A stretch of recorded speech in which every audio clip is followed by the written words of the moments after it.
Thank you for speaking to me today. I know it's obviously we're hours away from the election. It's a busy time for old Binface, but I always make time for important news outlets. Why come to Earth and stand in elections multiple times, and especially in elections with the leading candidates? So I always take on the most powerful individual in the land, and this is going to be my hat trick of Tory Prime Ministers: Mrs. May, Mr. Johnson. You can ignore Ms. Truss, who cares about her, and now Rishi Sunak in electoral combat. It's the wonder of democracy, and I'm here to cherish it, defend it, and celebrate it. So is it more about sending a message to voters or to politicians? Both, equally. I send to voters, I say, use your vote, because democracy in Canada, just like in the UK, is under threat like never before. I also say, use your ability to stand. In the UK, literally, anybody can stand for election, no matter how ludicrous your platform, no matter how idiotic your get-up. Don't worry, I'm not naming any names, but the point is everybody has the same right, and my message to voters is, it's wonderful.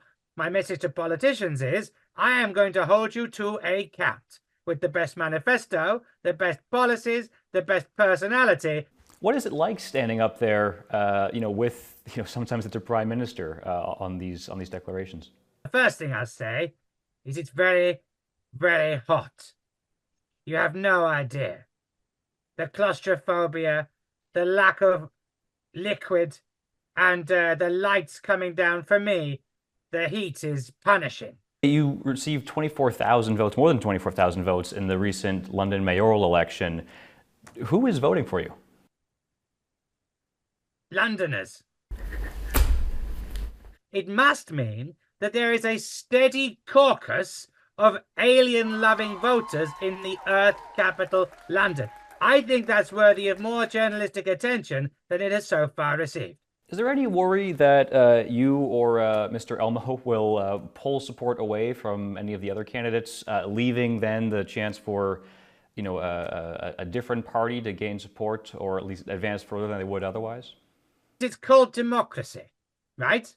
And some Labour supporters go, oh, how dare you stand, because you'll draw votes away from Labour and help Rishi to stay in. Do you know what? If the only thing that makes people not vote Labour is the presence of an alien with a bin for a head and a croissant-fixated manifesto, that says to me that the Labour Party needs to try a little bit harder. In the UK and many other places, some far-right figures are running and sometimes winning elections. What is your message to voters in those areas who have that choice?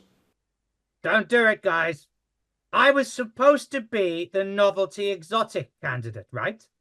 I'm supposed to be the stupid one. But you look at these far-right candidates, and that's not true anymore. The reason people vote for me is partly because compared to those guys, I'm sane, I'm relatively friendly, but lasers aside, and ultimately, I'm not completely bigoted, awful, or hopeless. Do you have time for a speed round set of questions? Bring it on, mate. Biggest fear? Poorly lit staircases. Boxers or briefs?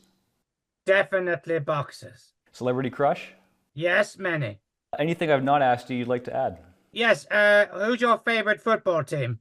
Ooh, mine? I saw Chelsea play once. This interview's over.